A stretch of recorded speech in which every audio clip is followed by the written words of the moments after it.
మెతుకులు లెక్క పెట్టుకుని కొద్దిగా అన్నం మిగిలిపోయింది అనుకోండి, కొద్దిగా ఉంది పెట్టేసుకోండి, కొద్దిగా ఉంది పెట్టేసుకోండి అంటారు. నేను కొన్ని ఇళ్లలో చూస్తూ ఉంటాను.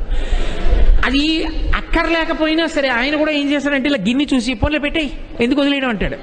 అంటే ఈ అన్నం గోకి పెట్టేసి కాస్త మజ్జిగో పులుసో పోసుకొని ట్రేడు పోస్తున్నా తినేసి చేయగడిగేసుకుని వెళ్ళిపోవాలి. ఎందుకంటే అది ఎవరూ తినేయకూడదు.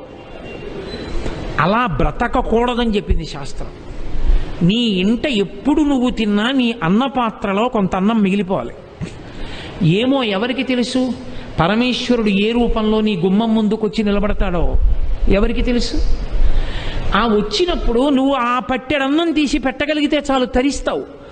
అందుకని ఇలా పెట్టి నువ్వు బ్రతకగలిగితే దానికి మనుష్య యజ్ఞము అని పేరు. చిట్ట చివరిది ఒకటి ఉంటుంది, దానికి భూతయజ్ఞము అంటారు. భూతయజ్ఞము అంటే మనుష్యుడు ఒక్కడికే ఒక లక్షణం ఉంటుంది, మిగిలిన ఏ ప్రాణి ఆ పని చేయదు.